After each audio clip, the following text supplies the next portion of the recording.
SeanBell is a former Royal Air Force pilot and Sky News military analyst. Welcome to our program, Sean. Daniel, always a pleasure to join you. Vladimir Putin is destroying his own country by not making a deal over Ukraine, US President Donald Trump said. He also says that all things will only get worse for Vladimir Putin if he doesn't settle the war.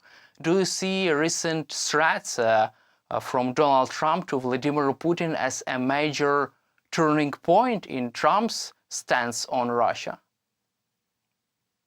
Yeah, it's an interesting one, Daniel, because President Trump, before the election, said he would solve the war in Ukraine within 24 hours. Now, nobody expected him to do that. And his people are now saying it'll be 100 days. But it is interesting to see just what influence and power President Trump now has to bring the war to an end. One of the things that generally as a military guy, wars only end when one side wins, the other side loses, or both sides have ground themselves to a stalemate and see benefit in stopping. That's not clear in this war. And at the moment, Russia appears to be on the front foot in the battles in the Donbass. And therefore, what is it that Donald Trump can do that can persuade Vladimir Putin to stop the war? And I think we're already seeing President Trump has made a number of statements around this space over the last 7 days. We can pick up on some of those, but ultimately it's still far from clear how Trump can actually influence an end to this war. Also, Trump says, quote, "We can do it the easy way or the hard way, and the easy way is always better. It's time to make a deal." How could the hard way look like for Vladimir Putin? Well, President Trump has alluded to the fact that he can use more sanctions, much harder sanctions against Russia. He hasn't suggested that America would join in to the fight. I think that would be most interesting because, bluntly, people like Putin only respect strength. And I suspect Russia has got used to sanctions now. As a military guy, I'm always somewhat skeptical about how effective sanctions can be, particularly in a country like Russia, which has vast oil and gas reserves that generate a lot of money. And although the West may not be buying them directly from Russia, Russia is still exporting its oil and gas. The same amount of oil and gas is being generated around the world and being consumed. So Russia is still benefiting financially from that, and it's not clear exactly what more sanctions will do. I think what was interesting, though, Daniel, is that President Trump was also, he had a carrot and a stick. In other words, looking to how could he tempt Vladimir Putin to start negotiating. And one of the carrots was he talked about NATO. He said that he understood why NATO shouldn't be an option for Ukraine. And what is interesting, I think, as a military analyst, is that when in the Cold War, I think it was 1962, the former Soviet Union positioned missiles right on the border of America, the Cuban Missile Crisis, as it was known. America was very unhappy with that happening. So it shouldn't be a great surprise that with NATO moving up to the border, potentially of Russia along the Ukraine border, that is something that Vladimir Putin is not happy with. And I think it was interesting to hear Trump side with President Putin to recognize that was a concern. In other words, it was a slightly different approach that was trying to offer a temptation to President Putin to get involved in negotiations, but also making clear that if he didn't, then things could get a lot worse. What does it mean from your perspective, this interesting statement of Donald Trump regarding NATO? Well, again, I think I think you and I have talked before that however much a membership of NATO would be something very welcome to Ukraine, it's very difficult to see practically how that can happen anytime soon, particularly with a large element of Ukraine occupied by Russia. It's very difficult to see how that would work. So although the outgoing president President Biden was very clear he wanted to give an opportunity for Ukraine to join NATO. What President Trump is doing is creating a different conversation. He's saying he recognizes Vladimir Putin's concerns and that therefore NATO would be off the table. I think what's interesting about that, and we've not heard anything from your president at all in this space, because President Zelensky has made very clear in the past that whatever the future lies, he may well have to cede territory, but security for the rest of Ukraine is absolutely vital. He's regularly quoted the Budapest Memo of 1994, when Ukraine was offered some guarantees to its sovereignty, and yet 20 years later, Russia ripped the paper up. So President Zelensky will not be happy with any verbal agreement or a signed bit of paper. He'll want to see something tangible. He'll want to see Western nations committing to the defense of Ukraine, because otherwise there's a clear danger. Russia's been an aggressor to Ukraine for 300 years. Why would it stop now unless the West is to step in and help? Does it mean direct military intervention in Ukraine? And do you think that only US deployment to Ukraine could really force Vladimir Putin to negotiate in good faith to settle the war? I think the question of military intervention is a fascinating one, Daniel. From my perspective, the West has done enough to try to keep Ukraine in the fight, but not done enough to help it win. I'm very confident that if the West was to intervene militarily with its military advantage, which is an order of magnitude bigger than Russia holds, then Russia would be stopped in a heartbeat. Question is whether America has the appetite to do that. And it's pretty clear. President Trump has already said there is a big ocean between America and European continent. He sees America's focus as China, and he thinks Europe should be focused on Russia. NATO obviously is a lot of countries, but many of those countries do not pay their 2% of GDP spending into defense. Trump is very clear that Europe needs to step up and almost certainly take responsibility for Ukraine in its war against Russia. So I think it's very unlikely we'll see American combatants on the ground. But I was in Europe at the European Parliament only the other week, and it's pretty clear that Europe is feeling a lot closer to the heat of this battle than America is. And I suspect there is more that can be done by Europe to try to halt Russia's advances and potentially get involved in the fight if Putin continues this war. Does this mean that EU peacekeeping forces could play a key factor in peaceful settlement of the war in Ukraine? What is your take on such idea, or you think that only direct military deployment could solve the problem? The problem with I'm convinced that President Putin knew when he invaded Ukraine, his strategic risk would have been that the West would get involved, because he would have known that he would fail if that was the case. And that's why every step of the way, Vladimir Putin has threatened the West. He's threatened nuclear war. He's threatened the West with escalations, even though actually all they've been doing is matching what Vladimir Putin has been doing. Putin knows full well that if the West was to get involved militarily, he'd be stuck. Now, Europe so far, because of the political leadership, has not had the appetite for getting involved. Let's be clear, Ukraine is not a member of NATO, and therefore there's no obligation to get directly involved. But I know I have several colleagues in Europe in the military regime, and they are becoming increasingly uncomfortable with simply using sanctions and political rhetoric to try to stop Vladimir Putin. They know that the only voice that Putin will recognize is the voice of the military, because he knows he has no answer to that. Whether the political masters have the appetite for engaging in the military fight, that remains to be seen. But every day that goes by, my colleagues in Poland, in Estonia, Latvia, Lithuania, Germany are feeling more and more nervous about what the future might hold. And that puts them closer to potentially a decision about considering in getting involved militarily in this fight. So you're confident that only military options, only military intervention can persuade Vladimir Putin to settle the war, to agree with a ceasefire proposal? Well, it depends, Daniel, as to what you think Vladimir Putin's ultimate objective is in this war.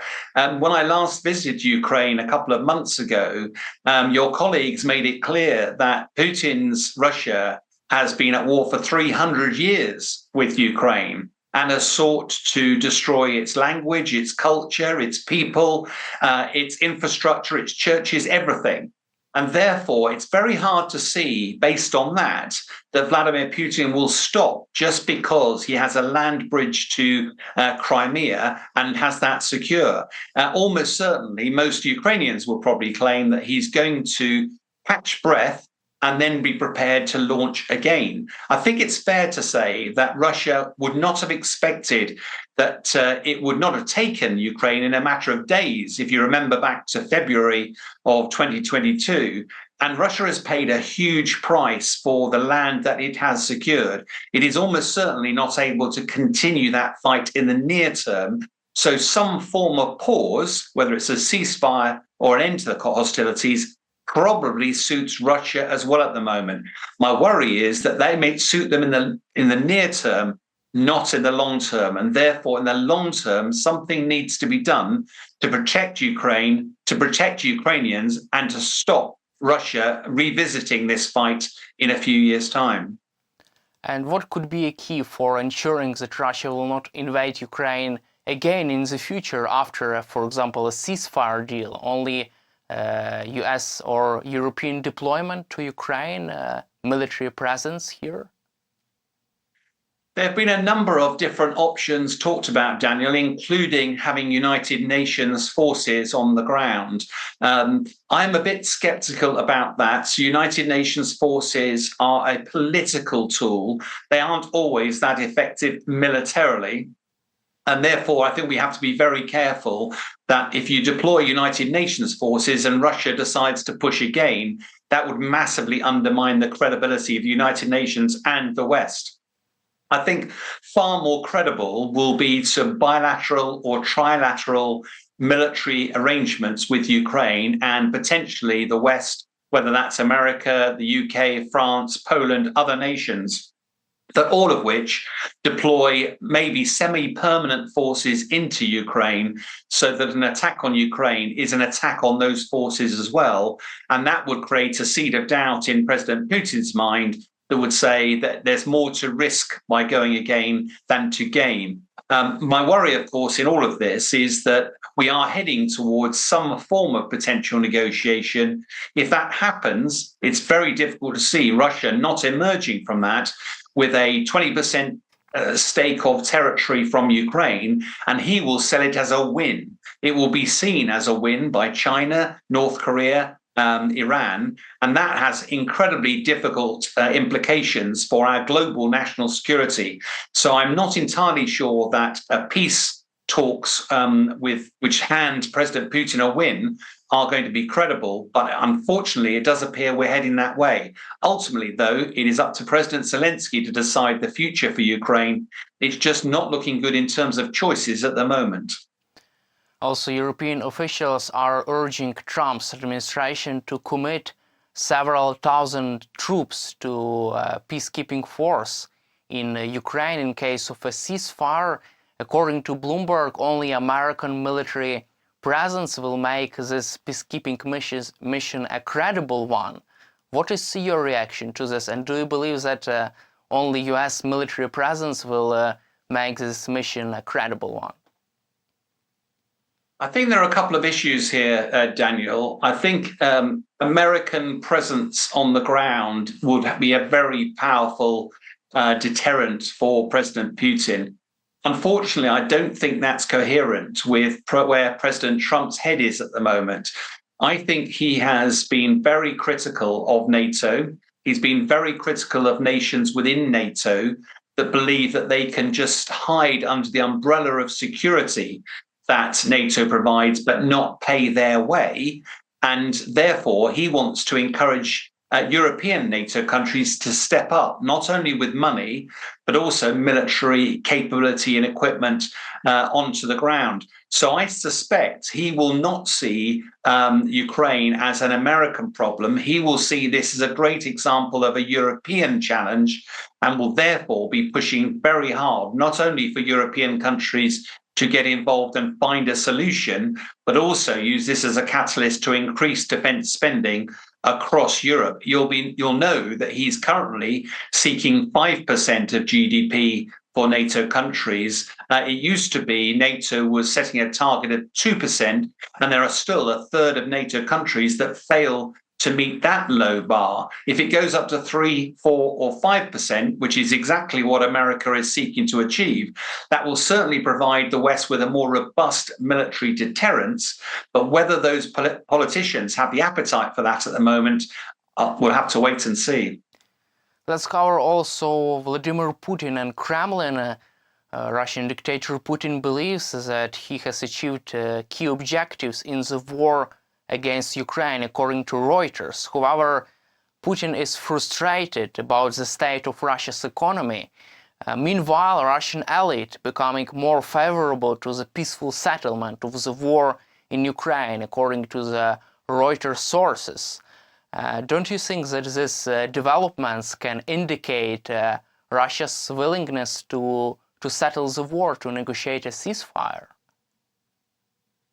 Daniel, that may be true, but it does feel more like hope than expectation. As we've said before, I think sanctions do have an impact on Russia's economy. There is no doubt that inflationary pressures are building. That with, I think it's about 30% of spending now on defense, that this is not a sustainable model for Russia. However, if I put myself in the leadership shoes of Putin, I would be pushing very hard at the moment so that when, not if, there is a negotiation, that he's in a very strong position. That's why I believe, even though it's winter, even though there's no undergrowth to hide behind, even though it's very difficult to dig trenches in the ground, and traditionally Russia has not been on the offensive in the winter, they have been pushing very hard this winter despite the losses. All of that appears to indicate that Russia is trying to get itself into as strong as possible position, ready for that negotiation. I think that's also coherent. If you remember, the Ukrainians did an invasion of Russia into the Kursk region. And although Ukraine has been pushed out of a good proportion of that enclave now, it still has a very credible military presence. And I think Putin has been pushing hard in the Donbass to try to force Ukraine pull out its forces. And it's also been using North Korean forces in the Kursk region to try to bolster up the Russian effort. But Ukraine has held firm. It is still having a robust defense. And therefore, it looks likely, if we do end up with some sort of negotiation, that Ukraine's holding some of the territory in Russia might be a useful bargaining chip as well. But back to your central question, do we think the pressures building on Putin will force him to the table? I don't think so. Will they be an element, a factor? I have no doubt that he would like to see the war end. He does not know just how powerful his support is back in Russia, because he controls all of the media. But it's pretty clear that the oligarchs, the generals, where the real power lies, they cannot be happy with the way this war is going. They cannot be happy with the various sanctions, that they're not able to live their lives and enjoy their wealth.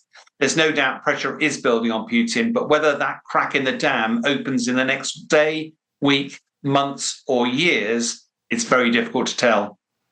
Also, US President Donald Trump says that Ukrainian President Volodymyr Zelenskyi want to make a deal, but Trump is not really confident about whether Putin would like to make a deal. From your perspective, why is there such focus on President Zelenskyi's willingness to settle the war, to make a deal? I think we've got to be careful, Daniel, about the language here. You know, President Trump has made his fortune around doing deals. You're hired, you're fired. He's made his fortune in real estate, and he knows that a deal is to be done. That's what he puts his, and he's doing that with American foreign policy. He's doing that with a lot of the headlines that he's been grabbing and some of the orders that he's been signing in the first week of his time. What he's effectively saying is, this war isn't to anybody's benefit. We need to bring it to a close. The concern is that, of course, Trump will be simply concerned with having successfully ceased the war in Ukraine, having that on his CV. The problem is that if you don't resolve the underlying problems, in other words, create the security for Ukraine long term, make it clear that Putin is not rewarded for these ambitions, then the danger is what next? We haven't even talked about Belarus, but that's another country which Russia has been gradually seizing control of. It hasn't attacked militarily, but it's now got itself embedded in that country, and almost certainly that will be the next prize that President Putin will effectively seize. This is not the end of not the beginning of the end with Ukraine. It looks like the end of the beginning. What would it take for US President Donald Trump to help Ukraine to negotiate with Russia from a position of strength? I think that depends on what the position of strength is. I as a military guy, I say I don't believe sanctions are going to solve this. I think President Putin has to think that he will get badly damaged if he continues. And the only way to do that is to bring Western power to bear. Western air power would be the first obvious choice because it would absolutely dominate Russia. Russia would not have an answer to that. And Ukraine has done it spectacularly well, but it's very difficult to fight a modern war without having air cover, which it doesn't have. So I do think that if President Trump really wants to get this war to an end and force President Putin to the table, military involvement is the way to do it. Whether he's prepared to threaten that or not, it'd be interesting to see what his advisors say. There's no appetite in America that I can see at the moment for getting involved in a war in Ukraine. But ultimately, the only language which President Putin understands is that of military threat. That is, it seems to me the West has to stand toe to toe with President Putin. Otherwise, he might stop because it suits him. But whether it actually stops him coming again, that's another matter. So you're confident that only a no-fly zone will help Ukraine to negotiate with Russia from a position of strength? I'm not saying that's the only way. I really hope that President Putin is brought to the table without having any force applied. But my worry is that if you look at it from a negotiating position, President Zelenskyi doesn't appear to have much to play on that negotiation, whereas President Putin seems to have most of the aces in his hand. And therefore, how do you create a bit more balance so that there is a meaningful negotiation where there are compromises on both sides and ultimately peace is secured? I don't see that happening without military engagement, and the no-fly zone is probably the least risk, but the most obvious benefit way to do that. And what could be the most riskiest type of deployment to Ukraine? From your perspective, if Donald Trump, for example, goes all in and says that he would like Ukraine to actually win this war? I'm not sure that there's a risk. I mean, ultimately, the risk people keep talking about is the threat of starting nuclear war. And I'm very confident that that is not on the table. People forget, I was in the military when we were in the Cold War. We lived under the threat of nuclear war. It's abhorrent. Nuclear weapons are dreadful. But their very existence means that it will be mutually assured destruction were anybody to use nuclear weapons. So I'm confident that Russia would have everything to lose and nothing to gain by triggering a nuclear war. What the West has to do is match Putin, stand toe to toe with him.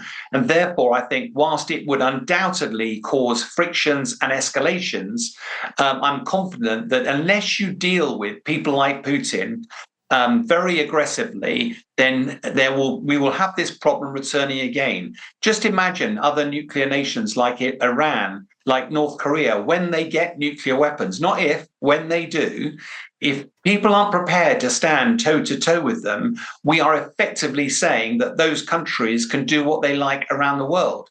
That is not a world in which I am comfortable at all. We need to be able to stand firm. We need to be able to stand up to bullies like Putin. And I think the only way to do that robustly is military engagement. I hope that is something that's on the table, because otherwise I worry that President Putin will pause, regenerate, and in a few years he'll be back again. From your perspective, so even if the West enters the fight in Ukraine, Vladimir Putin will not use any kind of nuclear weapons? I think Putin will be absolutely stupid to trigger a nuclear war, which he knows he cannot win. Putin is all about his legacy. It's all about restoring Russian greatness again. If Russia starts something that ends up leveling Moscow and getting rid of his legacy, then his legacy will be absolutely awful. I'm very confident that he will do lots of threatening behavior, but the whole premise of nuclear weapons is neither side wins. President Putin is the one who has invaded Ukraine. President Putin is the one responsible for hundreds of thousands of lives being lost and for millions of people being relocated. We have allowed him the luxury of believing that he is not vulnerable to attack. We must correct that if we are to stop this happening in the future. Let's cover also Russia's position in Syria. So according to the recent reports, Syria's new government has terminated Russia's 50-year lease for the Tartus naval base, forcing Russian Navy to evacuate its fleet and military personnel. What is your take on such developments, and how can this influence Russia's position around the globe and during the negotiations between Ukraine and Russia? Yes, I mean, we haven't got time to go into the detail of Syria, but there is no doubt that Russian forces helped keep Assad in power for many, many years. The Russian Air Force particularly bombed a lot of the soldiers on the ground and therefore stopped them presenting a threat. Therefore, there'll be little love lost with the new administration in Syria, and no surprises that Russia has been thrown out. I think what was interesting is, of course, that the uprising happened at a time when also you've got the forces of Hezbollah that would normally have gone to the aid of Assad. They've been badly mauled with the fight with Israel as well. So it was a sort of case of opportunism, and it showed just how thinly that Russian forces are spread and how much that things can change very swiftly. Russia likes to cause mischief around the world, inciting uprisings just to cause issues around the world in support of their own agendas. I think this has been an interesting wake-up call for Russia, and it will be very keen, I suspect. It's another reason why they will want to end the war in Ukraine, at least in the near term, so they can consolidate, lick their wounds, and work out what they're going to do next. Let's also cover the US foreign policy. Donald Trump is serious about taking control over Greenland. And according to Financial Times publication, there was a really interesting phone call between Trump and Prime Minister of Denmark. From a strategic point of view, would Greenland make US army, US power more stronger around the globe? I think, Daniel, you have to look at its geography. The shortest distance between America and Russia goes over Greenland.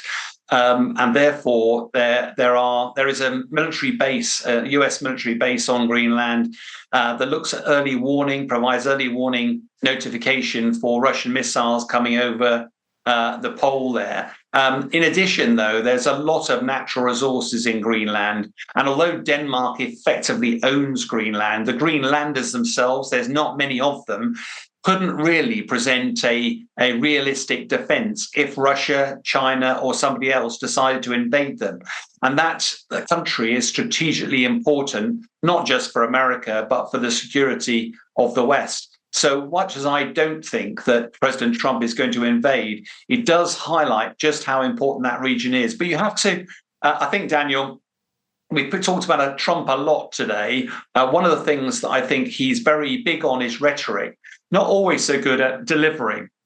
And I think another area where he talked about the Panama Canal and threatening that he was going to seize that potentially by military force. But if you look at the history of that canal, you know, it was initially started by France, but basically the project failed because it was so vast. America took it on, opened in 1914, and America ran it till 1977.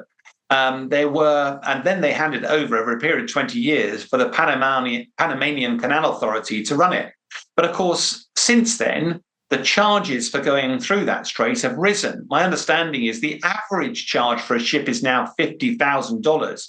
But President Trump has said, hold on a minute, we done that, we paid for it, we ran it, we gave it to you, and now you're charging us $50,000 for every crossing, and China is stepping in to help run it. No, we can't have that. And all he's doing is he's threatening to set the scenes for a negotiation. So I think a bit like Greenland, there's a lot of rhetoric around Trump. Let's just see how it gradually forms into policy, because it's one thing talking about it, it's quite another doing anything about it.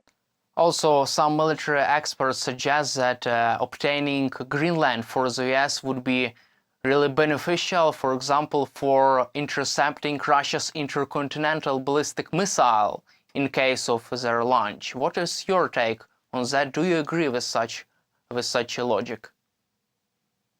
Well, as I said, Daniel, you know, the US has a base on Greenland, and it's there to track missiles coming from Russia, because the shortest distance from Russia to America is over the top of Greenland. So we have seen a lot of Western nations haven't really focused on long-range ballistic missiles as a threat since the Cold War. But of course, Russia has been launching those into Ukraine regularly, and Iran has launched a whole load into Israel. And all of a sudden, that's heightened all nations' awareness of what's their ability to detect, track, and destroy these long-range weapons. I know I speak to you now from the United Kingdom. Although we have radar setups, we used to have missile systems like Bloodhound that were available to take out such missiles. Today, we don't have that defense because we haven't invested in it, because we haven't thought it's a realistic threat to our country. I think the attacks over the last couple of decades have demonstrated there's an increased threat to all of our nations, that we have to be aware that long-range ballistic missiles can cause a lot of damage, and therefore you need to have preparations, not only to detect them, but also track them and destroy them. And that is why areas like Greenland are so vital. Thank you, Sean, for your time and for your support for Ukraine, and glory to Ukraine.